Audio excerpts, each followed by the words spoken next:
Welcome to White Dragon Village, a place shrouded in mystery and fear. 17 years ago, a young girl named Lily met a tragic end here. She was found hanging in her home, just days before her final exams. 3 years later, another student, Mark, ended his life in the same house, under eerily similar circumstances. Both deaths were ruled as suicides, but the village whispers of something far more sinister. I came to White Dragon Village to uncover the truth behind these chilling events. Little did I know, I was about to become a part of the horror myself. I'd booked a room online, lured by the village's reputation for beautiful landscapes and fresh produce. My investigation partner John and I were welcomed by the Wangs, distant relatives of Lily. They had seen too much sorrow after losing Lily and then Mark. Lily's parents had moved away, unable to bear the memories that haunted this place. The house was simple, with a small kitchen on the left and a storeroom on the right. As I looked around, I felt a chill run down my spine, sensing the weight of the tragedies that had occurred here. We weren't alone in the Wang's house. 4 other guests had arrived, each with their own morbid curiosity about the village's dark past. Alex and Sarah, a couple, and Mike and Jane, another couple, had all come here seeking thrills. They were members of an online forum dedicated to paranormal activities, and this trip was organized by someone with the username Ghost Hunter. Interestingly, none of us had met this person, and their absence only added to the mystery. Mr. Wang, accustomed to curious visitors, recounted the events with a somber tone. Lily was a bright student, one of the few girls in the village to make it to high school. One day, a boy named Mark came rushing to Lily's house, claiming she had fainted at school. Her parents rushed to the hospital where they were relieved to find it was just anemia. But Lily's reaction to Mark was strange. She avoided him, almost hostile. A few days later, Mark came to deliver Lily's exam results. Upon seeing him, she locked herself in her room. Her mother, puzzled, asked if they were dating. Mark hesitated, but then nodded. This relieved her mother, thinking it was just young love. However, Lily's behavior grew more erratic. She refused to return to school and seemed terrified. On the night before her final exams, her parents found her hanging in the storeroom. The police found no signs of foul play, concluding it was a tragic suicide. But the most unsettling part was yet to come. 3 years after Lily's death, Mark visited the village again, guilt-ridden and grief-stricken. He even stayed at Lily's house, seeking closure, perhaps. The next morning, he was found hanging in the same storeroom, a piece of paper pinned to his chest with the words, "Revenge of the Vengeful Spirit," in Lily's handwriting. The village was thrown into chaos. The police suspected Lily's parents, but they had moved away, leaving no trace. The case remained unsolved, shrouded in mystery and fear. Determined to uncover the truth, John and I decided to inspect the storeroom. It was a small, dimly lit room filled with sacks of grain and old tools. The wooden beams overhead seemed sturdy, but the idea of someone hanging themselves there seemed implausible. The height of the beam and the short length of the rope used didn't add up. There was something deeply wrong here. Hidden among the dusty old sacks, I found a diary. It was Lily's. Her entries started out normal, filled with the typical thoughts of a teenager. But as I read further, the entries became darker, filled with fear and guilt. She wrote about a relationship with someone, but never mentioned a name. She felt she had wronged this person and was consumed by a sense of dread. Her final entries were almost incoherent, a mix of terror and resignation. The last line read, "If you kill me, I will not blame you." The date was the day before she fainted at school. This diary painted a picture of a girl tormented by someone she trusted, driven to the brink of madness. As I shared Lily's diary with the others, the atmosphere grew tense. Alex suggested that perhaps Lily was haunted by a spirit. Sarah, on the other hand, believed there was a more human explanation. Someone had driven Lily to her death. We decided to stay up and keep watch. hoping to catch a glimpse of whatever was haunting this house. We took turns keeping watch, but the night was eerily quiet. Around midnight, I heard a faint noise from the storeroom. Heart pounding, I approached the door, flashlight in hand.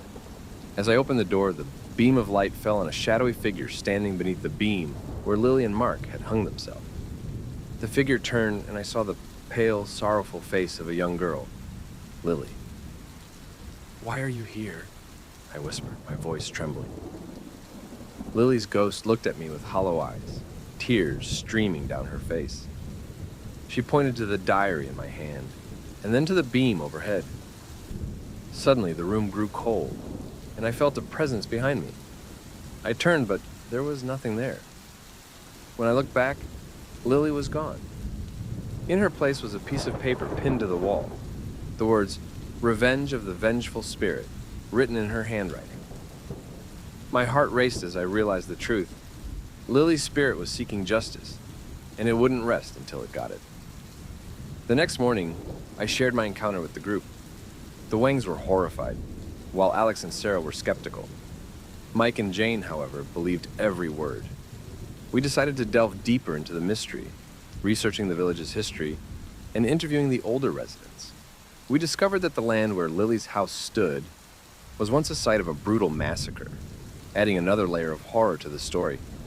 As we pieced together the clues, a sinister picture emerged. Mark was not Lily's lover, but her tormentor. He had manipulated and abused her, driving her to the brink of madness. The diary entries were cries for help, written in a state of despair. On the night of her death, Mark had come to her house, leading to a confrontation that ended in tragedy. But who had driven Mark to his death? The answer lay in the village's past. An old woman revealed that Mark's family had a dark history of violence and cruelty. His death was not the work of a vengeful spirit, but of a person seeking justice for Lily. We dug deeper, discovering that the village had been a site of numerous unexplained deaths and disappearances over the years. Each event seemed to tie back to the same piece of land where Lily's house now stood. An ancient curse, some villagers whispered, had been placed on this land by a betrayed lover centuries ago. The curse condemned any who wronged a pure soul to a fate worse than death. The atmosphere in the house grew more oppressive with each passing day. Strange noises echoed through the halls at night, whispers, footsteps, and sometimes the unmistakable sound of someone crying. The guests grew paranoid and tensions ran high. Alex and Sarah started arguing, their skepticism turning into fear. Mike and Jane clung to each other, convinced they were being watched. One night, Sarah claimed she saw Mark's ghost standing at the foot of her bed. His eyes filled with malice. She screamed, waking everyone up. When we rushed to her room, there was no one there.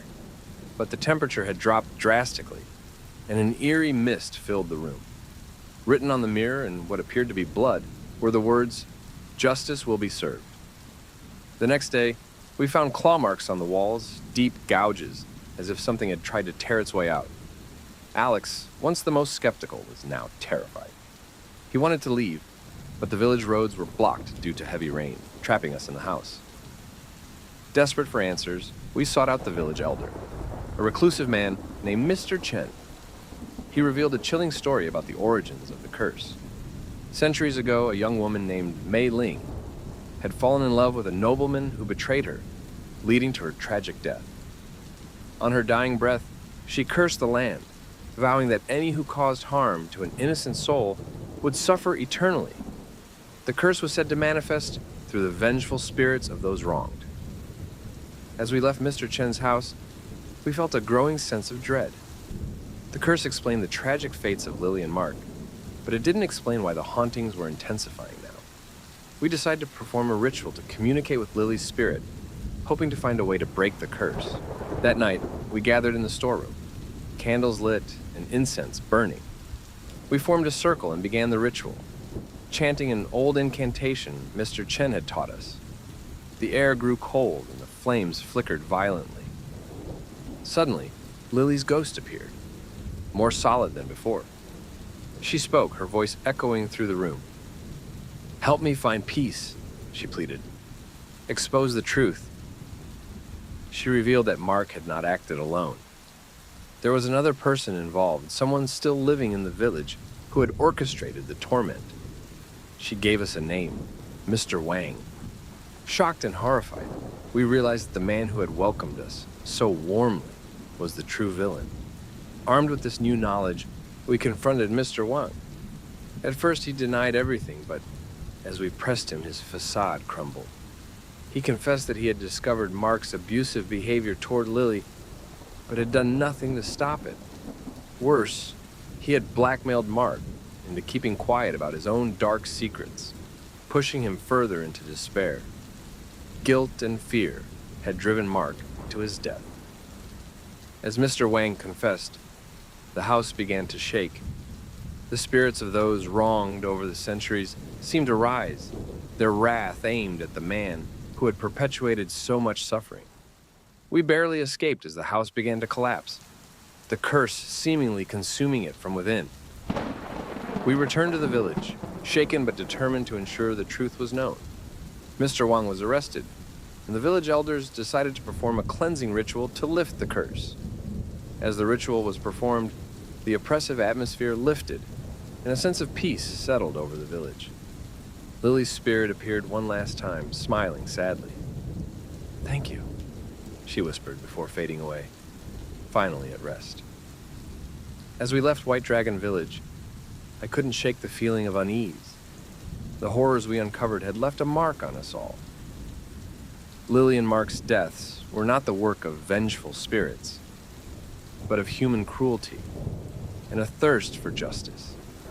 The village would never be the same, and neither would we. The ghosts of White Dragon Village may never rest, but at least we had uncovered the truth behind their tragic tale. Remember, dear viewers, sometimes the most terrifying monsters are not the ones we conjure in our minds, but the ones that walk among us. Sleep tight and beware of the vengeful spirits that seek justice in the dead of night.